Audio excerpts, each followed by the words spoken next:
السلام علیکم ورحمۃ اللہ وبرکاتہ۔ میں دعوت دیتا ہوں عثمان کو وہ قرآن مجید کی ایک سورت آپ کو بتائیں۔ إِنَّا أَعْطَيْنَاكَ الْكَوْثَرَ فَصَلِّ لِرَبِّكَ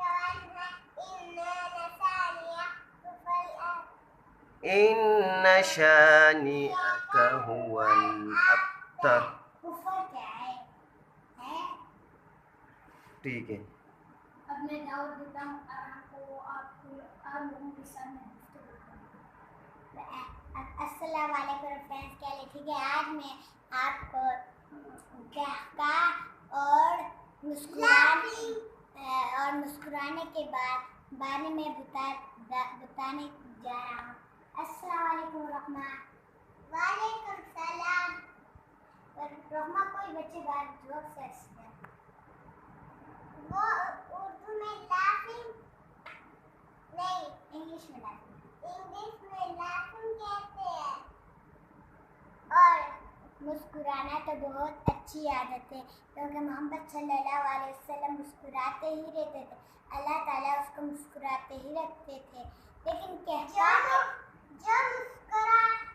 مسکراتا ہے تو اسے یہ دعا پڑھنا، سب کو مسکراتے رکھے، اس لیے اضحک اللہ السن، اس کا معنی یہ اضحک اللہ السن، اس کا مطلب یہ ہے کہ اللہ تعالیٰ آپ کو مسکراتے ہی رکھے۔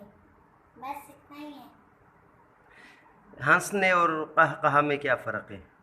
زور سے ہنسے یہ شیطان خوش ہوتا ہے، اور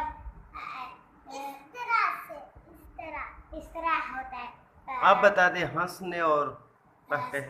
وہ محمد صلی اللہ علیہ وسلم مسکراتے رہتے تھے، تو مسکرانا اس طرح ہے، یہ مسکرانا ہے، اور قہقہہ اس طرح جس طرح دوسرے لوگ مسکراتے، یہ اسے قہقہہ کہلاتا ہے۔ قہقہہ کس طرح ہوتا ہے رحمہ؟ یہ شیطان یوں کرتا ہے۔ قہقہہ مطلب یہ ہے کہ بندہ اس طرح اپنے منہ کو کھولے کہ اس کے دانت اور اس کے اندر ساری چیزیں نظر آ جائے، کیونکہ وہ جب انسان قہقہہ جو مسکراتا ہے اس کا دانت، اس کا زبان یہ سارے کسی اور کو نظر آتا ہے، پھر وہ برا لگتا ہے، اس لیے زیادہ زور سے قہقہہ نہیں لگانا چاہیے، مسکرانا چاہیے، مسکراہٹ چہرے پر ہونی چاہیے، ٹھیک ہے؟ ہاں، اچھی عادت ہے بالکل۔ اور ہم سارے مسلمانوں کو چاہیے کہ ہم اس لیے بھی ایک دوسرے کے ساتھ مسکراہٹ کا تبادلہ کریں کہ ہمارے دلوں میں ایک دوسرے کے لیے خیر خواہی کا جذبہ ہو، اور اچھی عادت ہو۔ اسی وقت ہم بیت المقدس پہ بھی بولیں گے۔ ٹھیک ہے، اوکے، اب اور مزید کچھ کہنا ہے؟ نہیں، اور ختم ہے۔ ہماری ویڈیو کو لائک کریں، سبسکرائب کریں، جب پسند ہے تو اچھا یہ بات سنیں، یہ دعا میں نے کس سے سیکھی تھی؟